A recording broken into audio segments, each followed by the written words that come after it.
Dr. Jane Knapp, thanks for joining us. Really excited to talk to you today. I'm excited too. It's my pleasure. Where I want to start is the early days of pediatric emergency medicine. You're one of the first physicians in the U.S. to be fellowship trained. Now we have programs with 7 or 8 fellows a year, so it's really exploded. Yeah. I'm curious about your thoughts as you were thinking about going into the field. What did you know about it before entering it? What drew you to it? And given how new the field was, did you have hesitations or reservations about entering such a new field? So a lot of questions wrapped in one, but I'll start at the beginning. I didn't know anything about pediatric emergency medicine except that I would be spending my career in our emergency department, which was maybe a little scary at the time. It was a really busy place. We were seeing like 60,000 kids a year, long shifts, and we didn't always call it the emergency department when we were working there. So that it's in and of itself, emergency medicine didn't draw me into it. What drew me into it was there was a colleague of mine. His name was Bill Anderson, and Bill, although he was about the same age as I am, he had already finished residencies in both pediatrics and emergency medicine.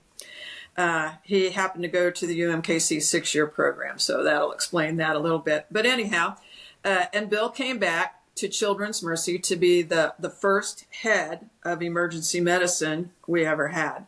And Bill started to talk to me about doing the Pediatric Emergency Medicine Fellowship. And it really was because of him, him as a mentor, him as a teacher, that I said yes. That and the fact that I didn't know anything else that I wanted to do. And I wanted to stay at Children's Mercy. So I was at what you call a fork in the road. So I took it. And that's that. What did you used to call the emergency room if it wasn't called Oh, that? you've heard it before that we called it the pit. I'm a pet. Very timely these days. I thought maybe we were the only people who used that term. But since then, I've found out that it was pretty universal, and I think they even have a TV show called The Pit now. They do. I guess it wasn't based off of your No, experience. no, I didn't write in, but maybe I could have contributed a few episodes. I don't know. I'm sure you could have. What was it that attracted you to the field in terms of the medicine in the pit, Oh, in the well, emergency room? I'm the kind of person who likes variety. So where can you see, where is every day different? You don't know what to expect. You don't want to know what you're going to see, but you always see something new. So I was attracted by the variety of it. I like procedures, and back then we did a lot of procedures at our hospital, a lot of procedures as residents. So the I guess you'd have to say the action of pediatric emergency medicine was something that I was attracted to, and it was a way to stay where I loved to be with a person I liked as a teacher, and so I just jumped in. And can you talk a little bit about what the fellowship structure was at that point in terms of what you were doing on a month-to-month basis and even your clinical experience? Were you the only emergency provider there as a fellow? Did you have attendings there all the time? Oh no, we didn't have. Well, I'll start with we did not have attendings all the time. In fact, it was probably between Bill and I, who were the senior people working in the emergency department. Although we had other experienced pediatricians working there in the daytime. So my schedule was 6 days a week, and I always worked the evening shift. We did not have overnights then, so I worked the evenings so that there would be more supervision for the residents then. And so 6 days was pretty routine back then, and so that was my clinical schedule. I did have other months. One of the most memorable months that I did was an away month at the Children's Hospital. Well, it was Sick Kids in Toronto. So, Hospital for Sick Kids in Toronto. There, I got it right. And so that was an interesting experience because, first of all, it was another country. Second, it was the only other emergency department I had worked in during my fellowship, except for I did a month of it, what I called adult emergency medicine over at Truman Medical Center. And I had to get a medical license with the Royal College of Physicians and Surgeons in Canada. So I had to bring my framed medical diploma up there with me. I drove all the way from Kansas City to Toronto. I lived in the nurses' dorm, and I worked with a number of very experienced physicians up there. The head of the ER was actually a pediatric surgeon named Jim Follis, who had left pediatric surgery as full-time practice and was head of the ER. So that was a new experience for me. And the hospital for sick children in Toronto was a very international hospital. We're talking, 1983 or so. So I saw people from all over the world. I saw conditions that I'd never seen before. They would take me up to the floors to see the interesting patients. And I saw a lot of kids that were routine pediatric emergency medicine patients, very much like the ones I'd been seeing for several years in Kansas City. But it was a great experience for me. I really enjoyed it. So I did have some research months, although I can't say that I was super productive. I did things that were of interest to me, but nothing like the research months that people do today. I did a month of plastic surgery. I did a month of pediatric surgery. Let's see, and many, many months in the emergency department. So it was a 2-year fellowship back then, similar to what other people were doing. And it was a wonderful, interesting time in my life. Do you remember your first few shifts when you started fellowship? Well, I don't. I was trying to remember the first patients I ever saw. I think my first shift on call as a resident, I did my residency at Children's Mercy 2, was in the emergency department. And I don't remember the exact first patient, but I remember the nurses helping me out quite a bit. So they were my friends. And by the time I, started my fellowship, people knew me. And I was a worker bee, like everybody, like all the residents, but also there to help them with patients that they had questions on, or see their patients and review the charts, kind of, maybe standard things.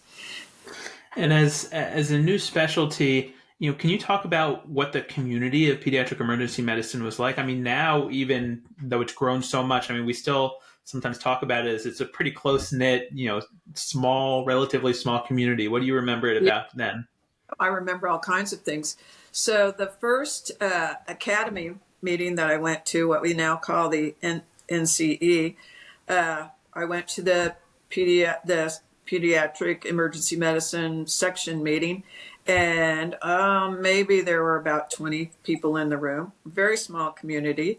My first fellowship directors meeting, there were 8 people in the room. So we had this huge ballroom with a little table in the middle, and 8 of us were sitting around. So it was a small community, but very collegial and very welcoming, and for me, a great way to expand my horizons, working with people from all over the country. Because let's face it, I was a Midwestern girl from a Midwestern children's hospital that many people had never heard of. So it was time for me to get out and meet the people, and I was enjoyed very much how welcoming everybody was, and how inclusive they tried to be in terms of remembering that, there's that girl in Kansas City, Jane Knapp. Let's include her, see if she wants to do something. So I made many friends that way, and they lasted and lingered over time, and it was a great experience for me. Yeah, speaking of the people, and I'll leave this a little open-ended, who are some of your favorite people as you really started the PEM community? Maybe there's a few stories you could share. Josh, the more I thought about stories, the more stories I came up with. So we could spend the whole time talking about that. But I have to start off with Steve and Gary because they were so important to us in the development of pediatric emergency medicine, and really brought ideas and vision to the table for all of the rest of us to kind of join in on. I was very close to Jim Seidel. We were on many committees together, and Jim was kind of a mentor for me, a mentor from afar, because when I finished my fellowship in pediatric emergency medicine, by that time Bill Anderson had already decided to move on, so I was pretty much it. And the day after my fellowship, I became the chief of emergency medicine. A good promotion. Well, I guess you could call it a promotion. I wasn't the chief of that many people, but it was a nice title to have. And so, working with others who were in my position as the specialty grew, it was helpful for me to have colleagues across the country. And Jim helped me a lot. And he knew that my fellowship was primarily clinical. Clinical medicine is what I love and enjoy. So that was never an issue for me. But, Jim saw the need for me to expand and become more involved in the rest of it, academic in pediatric emergency medicine. And he mentored me from afar and helped me along the way. So I owe a great debt of gratitude to Jim. And then there was Dave Jaffe. So Dave and I discovered we were fellows at the same time. We finished at the same time, and how surprising.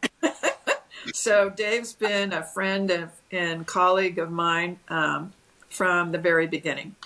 I did have other colleagues who were working in the emergency department who weren't fellowship trained, but that's really where their career centered. One was Gary Wasserman. He was a pediatric toxicology. And in our ED, we not only were an emergency department, we were a poison control center. So you might be sitting in the emergency department and a nurse would bring up a little card to you, hand it to you and say, poison call. And at that moment, we first used index cards like this, and then we got a little fancier and we used micromedex, where you put a microfiche in and moved it around until you saw the product or the poison, that whatever you were looking for. And then we finally proceeded to micromedex. So I learned a lot of on-the-job toxicology that way from Gary Wasserman. We called him Was. And Dr. Vidya Sharma was one of my colleagues and remains one of my best friends to this day. So I owe a great debt of gratitude to her too, because Vidya's the one who later on in my career really mentored me in trying to do more in the area of research, especially large databases. We attempted things before that, but that was probably my most serious research effort. So now stories. So one of my favorite stories is there was a physician in pediatric emergency medicine named Jack Superi, and Jack organized a trip to India that Carden Johnston was on, David Jaffe and I were on, and we went to many cities in India. We started out in what was then Bombay, now is Mumbai, with our first pediatric emergency medicine course. And we had workshops in the course, and I was assigned the airway workshop for our first conference. So we had one infant head mannequin, one endotracheal tube, and many, many people who wanted their shot at intubating that baby.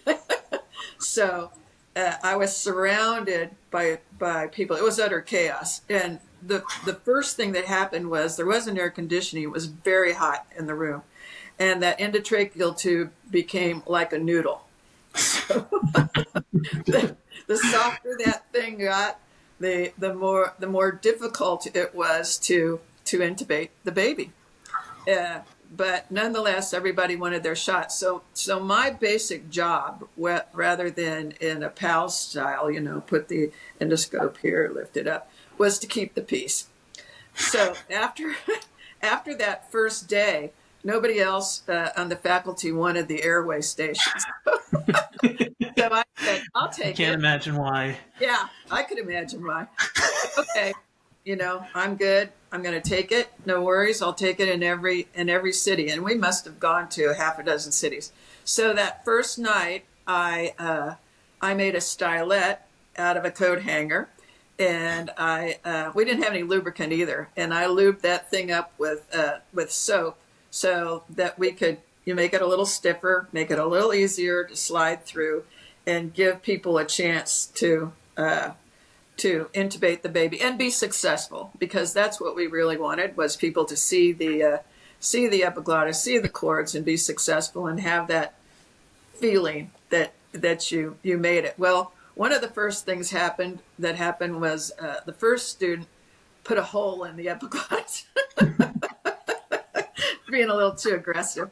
But as time went by, things got better and better. We didn't get any more infant heads or stylets or endotracheal tubes, but I got the hang of kind of keeping people organized, getting them through the station, and moving on. So there were many other experiences in India. I won't elaborate on that one, but another one that I have to tell you about was in Buenos Aires. So I was with Jim Seidel, and I had told Jim that, I'll go to Buenos Aires with you. I'll be your assistant. So Jim was in charge of the interosseous station. And back then we used bone marrow needles, and we used chicken legs. So and we were doing it in a big ballroom. And again, a lot of students, not quite as many as India, and a little bit more organized, but we remember like one of the wait staff bringing the chicken legs in on a bed of lettuce and plopping it before the raw chicken. And so then Jim understood that they were going to have a bunch of interosseous needles there for us. Well, it turned out that the only interosseous needles were the 3 that he had brought. And the first 2 students bent the needles. So right then we knew we were in trouble. So we had to sort of work people through it. So again, everybody had the experience of feeling what it went like to go through at least a chicken bone and have some success. So those are 2 of my international experiences, and I'll just give you one more. So Sure. As you're starting to get the fact that I'm a storyteller. So when I like it. on the sub board in pediatric emergency medicine, so I was like on the second wave. So they had Steve and Gary and a number of very early attendings, but I might have been one of the first fellowship trained people to do it. Anyhow, one of our assignments was to write questions, and they would always give us a set of content specifications, and then you were supposed to write questions. And I was trying to learn, and I always thought that Gary Fleischer wrote the most interesting questions. And so I came back with a few questions in my content specifications, and they said, Jane, those aren't gonna fly. And I said, well, I was trying to write questions like Gary Fleischer would write a question. And so, and this is no slam on Gary. It's more, I do not think like Gary Fleischer or have his level of intelligence. They said, well, that was your big mistake. Trying to write a question like Gary would write it. I have to tell you that one of the best question writers was Mike Shannon in the field of toxicology. So Mike always got all the tox questions, and his questions were very, very good. Then I can't fail to mention Eagle Lodge. I don't know if you've ever heard of Eagle Lodge before, but it was Mhm. organized by Steve Ledwig. It took place in Pennsylvania at the Eagle Lodge Resort, and it was a gathering, kind of even a last minute gathering in the month of December uh, of everybody who was doing pediatric emergency medicine invited to this, and a lot of people came. Um, and it was organized by discussion groups, and we talked about all the things, challenges we were facing. But there was also a hot tub there, and maybe some of the best discussions where I met a whole new set of people were at the hot tub, which kind of became a famous gathering place for pediatric emergency medicine physicians at meetings in various resorts. So that's probably more than you need or wanted, but that's just a few memories. Yeah, no, they're fantastic. I love the stories. It's a good look back at what the field was Yeah. and the camaraderie. The camaraderie was great. I have to say there was never a sense of anybody being left out or that we were in some sort of competition, except for maybe fellowship recruiting. Yeah, I want to move on to touch on one of the other highlights of your career. You were the chair of the AAP PEM section. Huh. In preparation for this, you sent me a few older editions of the emergency section news, which was fun Yeah, to go through. A lot of articles about fellowship, like you yeah, just yeah. mentioned. Some familiar names, which was nice. There was a passionate commentary about clinical practice guidelines, Oh, yeah. which I'd be curious on your thoughts of today. But what I'm curious in terms of looking back at that period where, as the chair, are there certain initiatives or changes from that period that you think are continuing to shape our field today? Absolutely. I actually think quite a few of them. But first, I have to say that at that point in time, we were the fastest growing section within the academy. So things were happening. And there was a lot of enthusiasm. A lot of people wanted to be involved. But the things that have endured, so Dave Jaffe was the section head before me, and Dave instituted the system of, or the organization is a better word, of subcommittees. And that was a great way for us to really start to divide and conquer, maybe too strong a word, but divide the workload and move initiatives forward. So, and that system of organization has endured to this day, and it's grown. And I think it's been a huge thing for pediatric emergency medicine.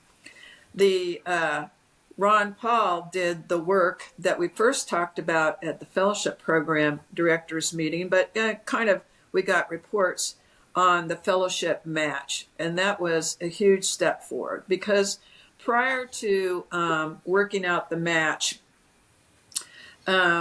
things were kind of chaotic. It was confusing for the people who were applying for fellowship. It was confusing for the programs because we had all agreed that you couldn't call anybody but for a certain period of time, and most people abided by that. But then a fellow would become confused because if the first call they got wasn't really their first choice, they didn't know what to do. And the fellowship program director, if your first choice was sort of like, well, Dr. Knapp, can I have a little bit of time? Then you might be missing out on other fellows that you were interested in. So the fellowship match was a huge step forward. And I have to say that from my time at the American Board of Pediatrics, I found out that we were the model for doing that. Most of the other fellowships slowly decided and made the right decision, I might add, to join the resident matching program. It made such a big difference. There were a few holdouts, but basically everybody finally saw the light. So another thing that we had our first set of boards. So what do you have when you have boards and what you're preparing for boards? What do you want? You want a board review course. And so we talked about the board review course, having a board review course in Doug Baker was all over it. And really, I think was a huge part of the impetus behind getting that done, getting it organized. And that board review course has endured, I think, in various forms to this day. So that was good. We worked very hard on the program because, as I mentioned, the meeting program for what we now call the NCE. Because we saw education as one of the primary responsibilities of the section. We saw the COPIM as being responsible for a lot of policy initiatives, and the section was in charge of membership, and we would do education. So one of our problems back then was, even though we had the fastest growing section and many times rivaled the other big sections like neonatology, for instance, they would get ballrooms and we'd get some little room in the back. So we were always lobbying to give us a bigger room so there's not people standing in the back, you know. And we got we started working on abstracts seriously. So education was one of the things that I remember the most. And the person who was in charge of of putting the program together would generally come and present their ideas, and faculty, and we talk about faculty suggestions because we wanted broad input from people across the country because they might know somebody who was the expert on a certain topic. Okay, so we were talking about clinical practice guidelines, which I think I mentioned, how people's feelings are anywhere from, yes, we need them, to they're horrible. Don't tell me cookbook medicine. Don't take away the physician's decision-making ability. So I think we've come a long way and we're doing more research-based practice guidelines, thanks to collaborative research networks, and that shows just a maturation and an evolution, I think, of the specialty, and helps people to justify the decisions that they're making if they're practicing the guidelines. So I want to ask you a few more things about general pediatric emergency medicine. Mentorship is the first thing I want to ask you about. You served as a mentor to many in your career. What tips do you have regarding mentorship in our field for peer-to-peer in terms of attending, senior attending to junior attending, and then faculty to fellows and residents? Yeah, so that's a tall order, but I'll say mentorship, whether it's peer-to-peer or chief to faculty member or to fellow, I think takes patience and perseverance. Patience in that if you're short on patience like me, you don't take over somebody's paper and tell them and rewrite it for them. And I think it takes a wise person, and perseverance because mentorship sometimes takes place over the long haul, and it's not only about academic mentorship. It's mentorship sometimes in all parts of their lives. So I'm not a stellar example of the best mentors in my own mind in pediatric emergency medicine. Maybe because I didn't have that many role models in my career. But I've learned quite a bit over time, and I hope that it's helped the people that have worked with me and for me and with me. One of the other things I want to ask you about is leadership and the pathways to leadership in our field. So having helped shape the field from its early days, how have those pathways changed, particularly for those who have not traditionally seen themselves in a leadership role? So I think from previous parts of our conversation that my pathway to leadership was short and unexpected, and even I knew at the time that that's not what people recommended that you do.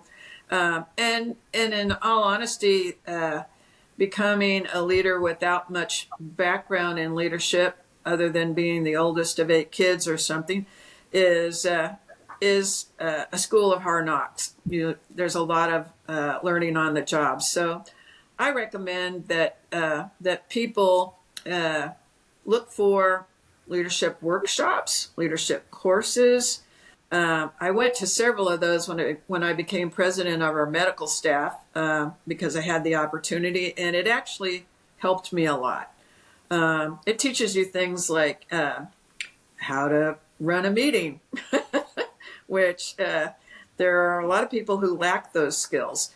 And, how to talk to people who are struggling, how to talk to people with difficult conversations.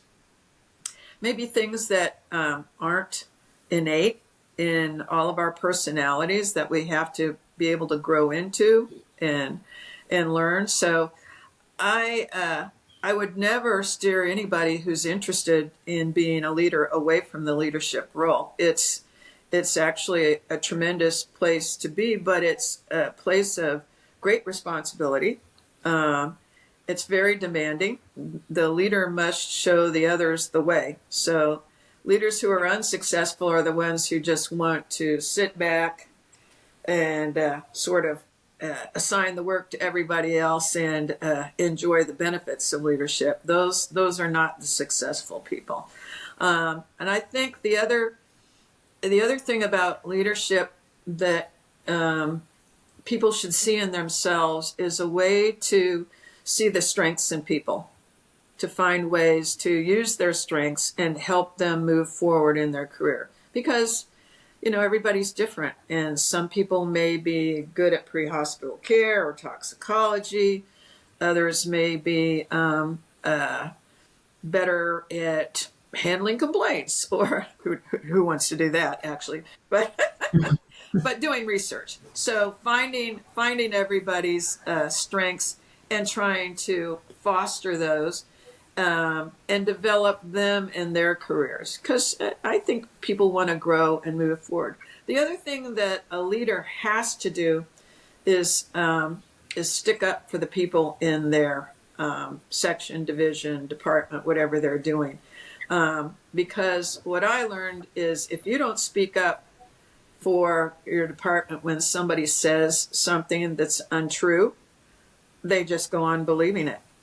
And you have to sort of nip that in the bud right away. You have to make sure that your people are paid fairly and as with the same benefits that other sections or divisions have.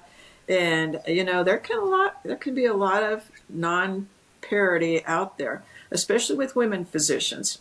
So you have to work with everybody and make sure that they're treated fairly, that they have a chance to develop their skills, a chance to advance, and that they realize satisfaction in their career. That's what, when I used to interview residents or potential residents, I'd tell them, if you come to Children's Mercy, I want you to be happy here. I want you to have a wonderful experience. You'll work hard. We know that, and things will happen, and they're not all good, but I overall want you to have a good experience in your residency, one that you'll look back on and be happy and proud of. A general question based on some of the things you were just talking about. Do you think the mindset of the pediatric emergency medicine physician has changed over the last several decades in terms of what the priorities are at work, work-life balance, things like that? Oh, yes. I did graduate medical education for many years at the end of my career, and yes, work-life balance, you might put at the top of the list. They don't want a life or a residency where you devote yourself totally to your career. They want to be able to have a family, go to their kids' performances, whatever, their sports, and still have a fulfilling career. So yes, to that one, and it might be at the top of the list. I think they want to find ways to develop themselves. We've already covered that. But sometimes you have to help them find their niche and sometimes you have to make a niche for them. But yes, I think the mindsets have changed. You know, I saw your interview with Steve and Gary, and one thing that Gary Fleischer said was exactly the way I feel about clinical skills and the practice of emergency medicine. That you become better for seeing thousands of patients, doing thousands of exams. You know what normal looks like, and when abnormal comes in, bingo, it sticks out at Mhm. you. I see a lot of focused exams, shortcuts, a lot of people with their head more on the computer screen than they are at the bedside, learning to communicate with parents and patients. So I'm sort of a back to bedside kind of person. Don't get me wrong. I know that we live in a world of technology and it's not going away. But I'd like to make sure that somewhere in that world of advancing technology and appropriate billing, et cetera, that clinical medicine, the skills of history and physical examination aren't lost or minimized. That's you can tell I'm an old timer speaking on that, speaking on, but I've Examine the patient, go back to the yeah, bedside. outside, Unheard of. uh, let the first thing you do in the morning be see your patient, or get in there and start seeing patients rather than all the technical stuff. No, I think it's great advice, of course. I think it's a nice transition to one of the other things that you've been involved in. You had a leadership role on the Institute of Medicine Committee on the Future of Emergency Yeah. Care. We talked a little bit, in these last few minutes of how our field has changed and how the practice of medicine has changed. But reflecting back on that effort and your time with that group, how has our field most evolved over the last, say, 20 years? Changed. So, first of all, I'll say that it was quite an honor for me. I was on the actual pediatric subcommittee of that group. So it was a large group of made up of several subcommittees and then sort of the big group.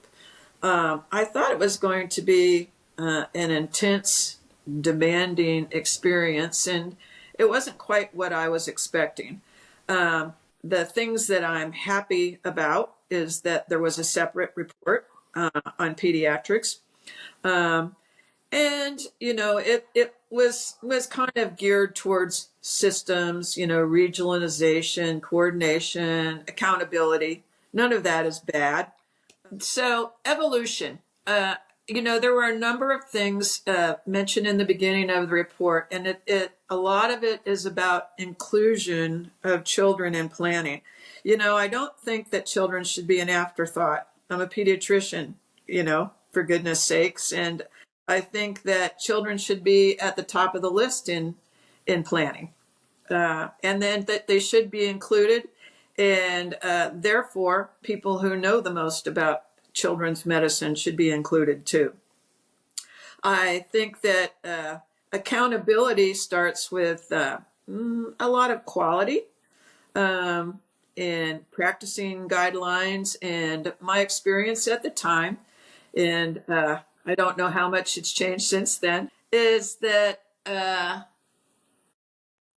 there were a lot of people in academic emergency medicine there, but the day-to-day emergency practitioners um, maybe practice a little differently. That's as diplomatic as I can put it. I think the advances are collaborative research in pediatric emergency medicine, because it's true.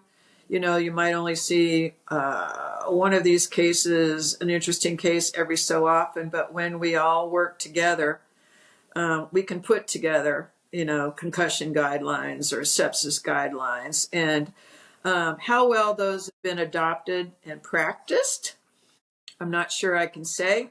You can kind of do that with big database research, but um, I think that's my biggest thing. I wanted the report, the pediatric report, to be a blockbuster, so to speak, in IOM terms, like to err as human or crossing the quality chasm. I don't know for sure how much people have used it and what a real life effect it's had in translating what we said in the report to real life emergency medicine. So the jury is still out on that one. I'd like to see an update maybe, but maybe done in a different way. I want our own report, you know. I think EMSC, we haven't mentioned that, but EMSC has been huge in our field and in furthering our field. But let's face it, we've had a fight for every dollar that we've gotten over the years, and we're still doing it. And why? Why do we like to hold kids up, you know, when we want something, but not really support what they need in terms of emergency care when it comes to dollars in the federal budget? So I'm on my soapbox, but there it is. As you look ahead, what do you envision for our field in the next 10, 20, 30, 40 years? What are the challenges? What are the breakthroughs that you think we're going to see that will allow us to better care for kids? So a very interesting question. So I'm dividing it up into the short term, say next 10 years, and then the much longer term. So, you know, what I see happening right now in terms of, let's just call it budget shifts, are not going to do many services to children. And so I think in the short term, within the next 10 years, people will be writing about what they see in emergency care as the effects of us not putting into putting in money into, for instance, surveillance. Without surveillance, we don't know what's going on in a community, and we will rely on the emergency departments all across the country to tell us what they're seeing. Congenital syphilis is kind of an example, you know, what we're reading about, the wildly increased numbers. Disasters, for instance, if we're not putting in money into disaster management, disaster awareness, early warning systems, you know, I live in Tornado Alley, but we're worried about the hurricane season, flooding, you name it, those disasters take place. And one of the first things that people see are the vulnerable populations, which happen to be the children.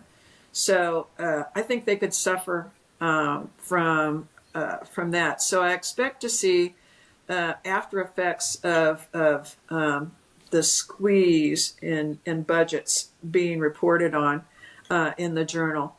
I expect to see people talk more about emerging and re-emerging infections. You know, and early on in my career, we couldn't wait for the H flu vaccine to come out to make our lives better, because we were always on the lookout for H flu disease, whether it was meningitis, cellulitis, pneumonia, because it was so devastating. The vaccine changed all that, and we've been dealing with it for a number of years now, where people have lost their confidence in vaccines or whatever it is, but it's the children who will pay the price if these diseases reemerge. And of course, we've just seen the measles outbreak in Texas, which has spread to the state that I live in, Kansas. So I expect people to be talking about that. You know, the obvious things are all the AI, the explosion of technology, using social media for this or that, ways to communicate.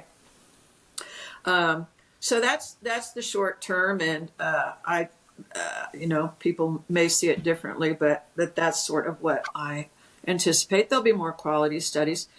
Also in the short term, but I'm maybe sort of pushing it to a little longer term, is the field of immunology has absolutely exploded. When I was in medical school, I don't remember.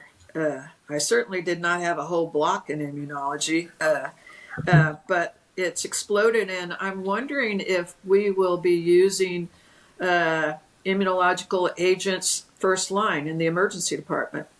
I think it could happen with rapid diagnosis and rapid treatment. Who knows? So I'm trying to do a little Jules Verne channeling here. But I think that's a possibility. Um, I don't know how people will access care. You know, there's already telemedicine, for instance, but will there be drone like ambulances? Little drones come to your house and you stick your baby in.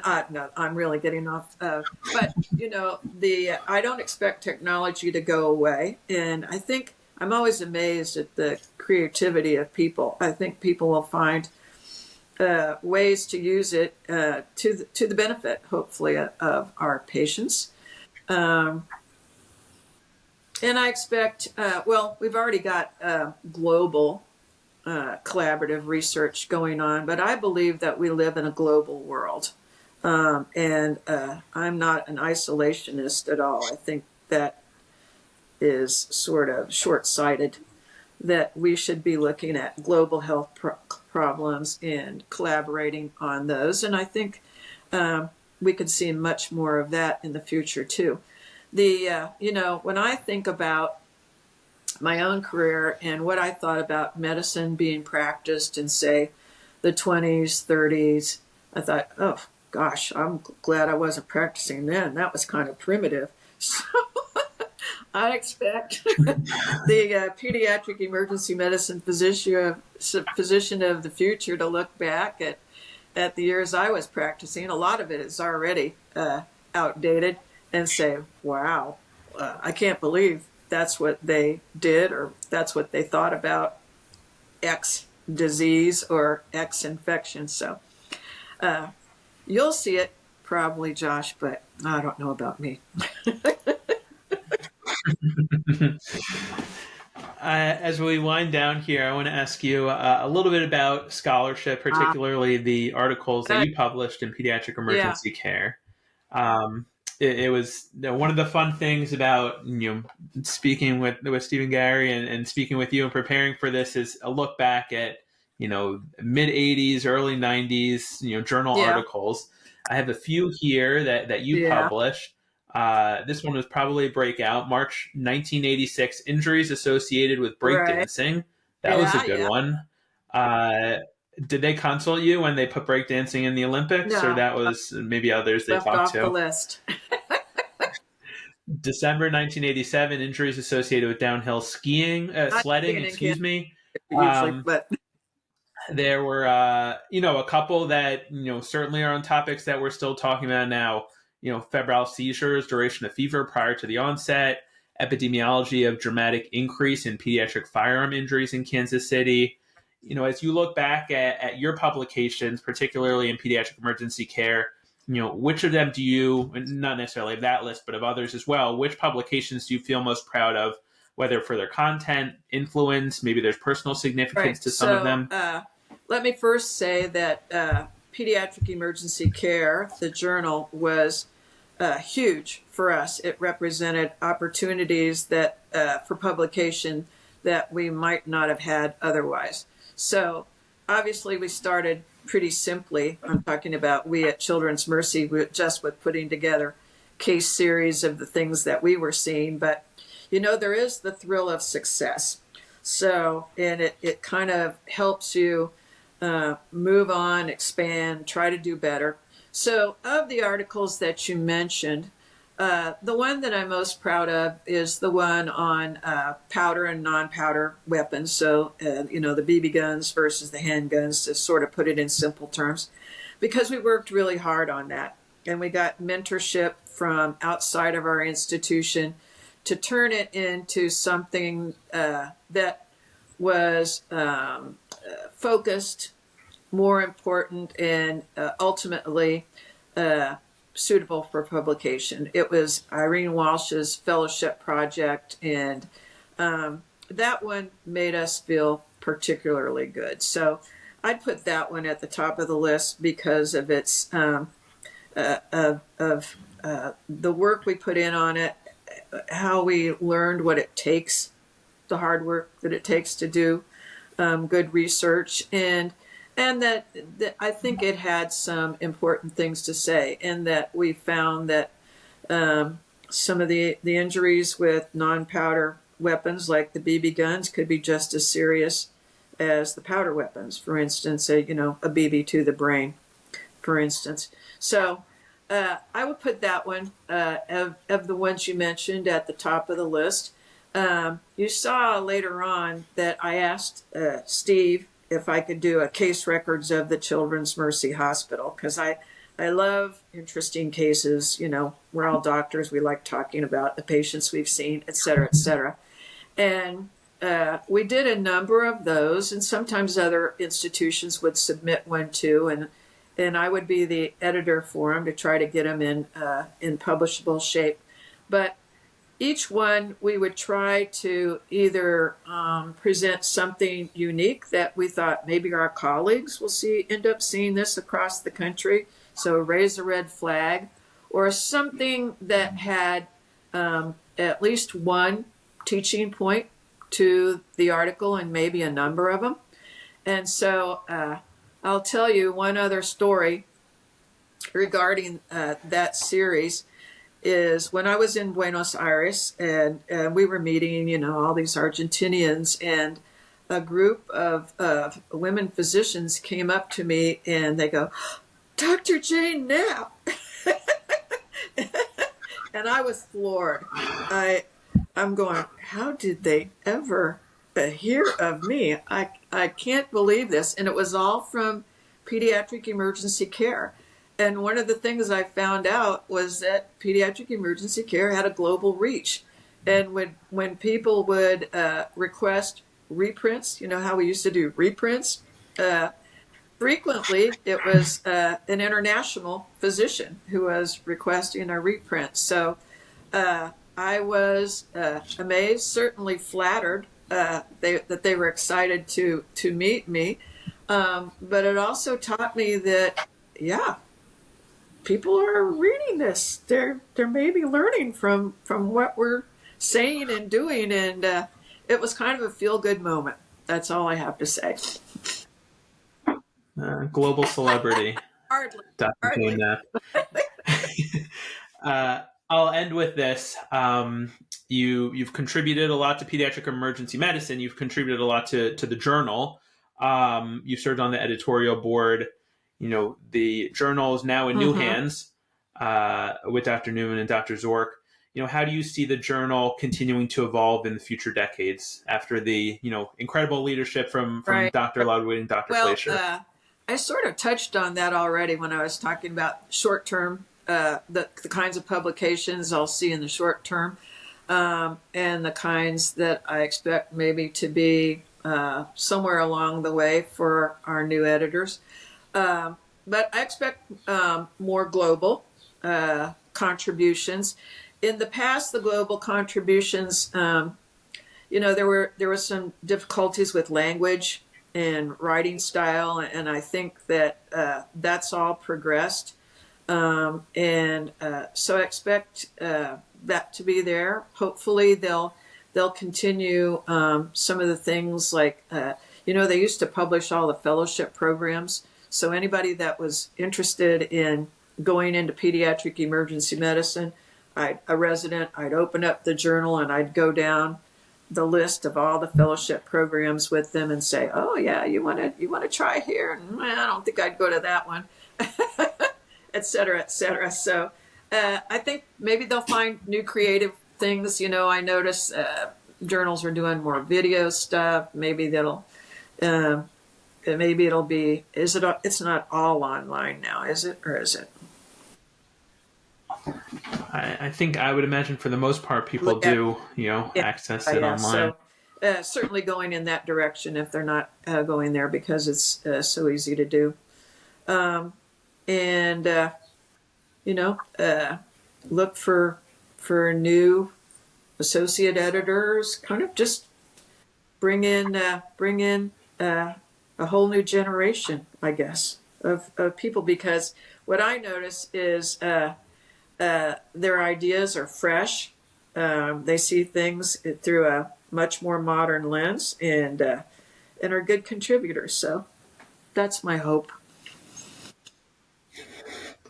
Well, Jane, I want to thank you for spending the time. It was nice to hear you reminisce, hear some stories, and hopefully your fans all around the world will be listening to this interview on the Pediatric Emergency Care website.